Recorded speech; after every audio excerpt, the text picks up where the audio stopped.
Hello everyone, আসসালামু আলাইকুম।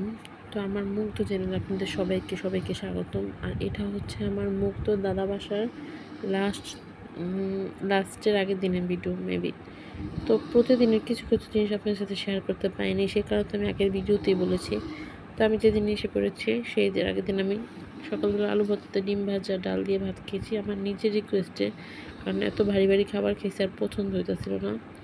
তারপর আমার শাশুড়ি রান্না করে সিম কাটতেছিল, আমার তো কোনো কাজ করতে দিচ্ছিল না, কারণ আমার বাচ্চা ছোট। আর আমার শাশুড়ি চায় যে বাচ্চাটা যাতে সুস্থ থাকুক। আমার ননার শাশুড়ি কি কোনো কাজ করতে দেয় না, শুধু আমি আমার চাটা বানিয়েই খেয়েছি আর একটু টুকিটাকি মেহমানদারি করছি, এতটুকুই। তো আমি চলে আসলাম আমার পাকঘরে। এটা আমার ঘরের ভিতরে অ্যাডজাস্ট হওয়ার পাকঘর। আমি আমার জন্য আমার শাশুড়ি মানে চা নেয়, বউ চা খায়, তো সব কিছু রেডি করে রাখছে। আমার হাজব্যান্ড যাওয়ার আগে আমার কিচেন পুরো সেট আপ করে দিয়ে গেছে। আলহামদুলিল্লাহ, আমি সব কিছুই ঘরের ভিতর পাইছি, মানে আমার সব কিছু সুবিধাভাবে দিয়ে গেছে।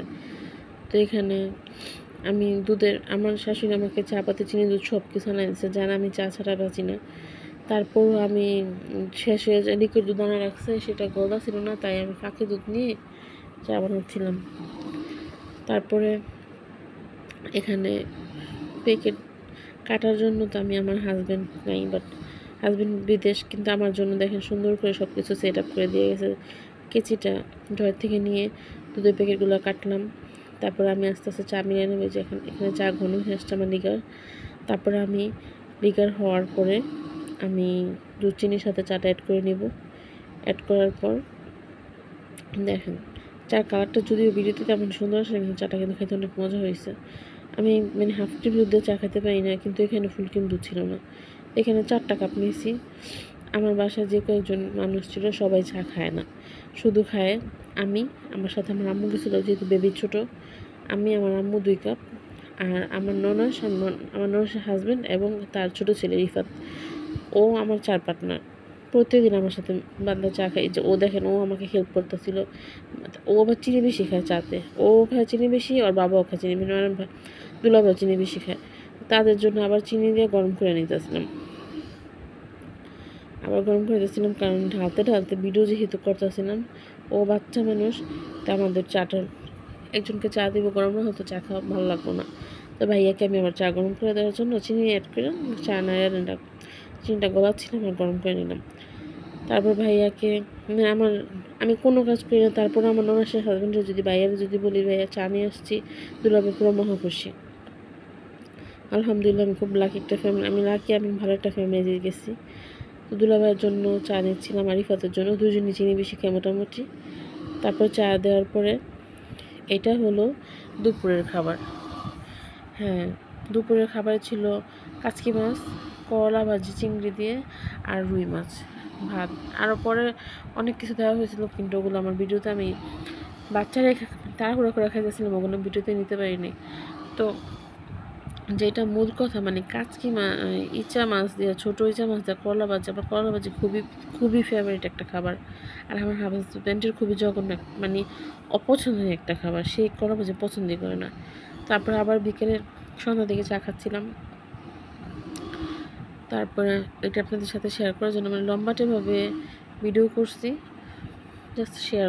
চা খাওয়া দাওয়া শেষ করে এখান দিয়ে সন্ধ্যায় আমার মামাতো ভাই, খালাতো ভাই সবাই চলে আসলো আমাকে দেখার জন্য, বারোখানি ফল টল নিয়ে। আর এখানে আমার ননাসের ছেলের বউ মানে মুক্তা খিসা বানাচ্ছিল, পিঠা বানাবে, কারণ কালকে আমাদের বাসা থেকে গেস্ট যাবে।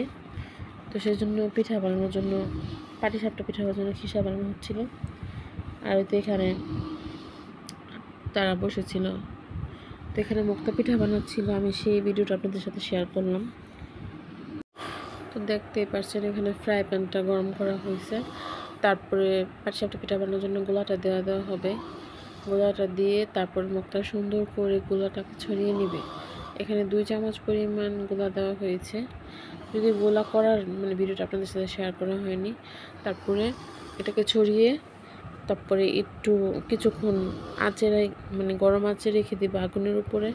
তারপর যখন এটা একটু টাইনে আসবো, মানে ভাজা হয়ে আসবো পাটিসাপটা পিঠার এই প্রলেপটা, ভাজা হয়ে আসার পর তারপরে খিসাটা ভিতরে বেশি বেশি করে দিয়ে দিচ্ছে সুন্দর করে। ও যে কি সুন্দর করে পিঠা বানাতে পারে আমি ওকে দেখলে অবাক হই। ও যদি আমার বয়সে অনেক ছোট, বা কাজে আমার থেকে সব দিক দিয়ে ফার্স্ট।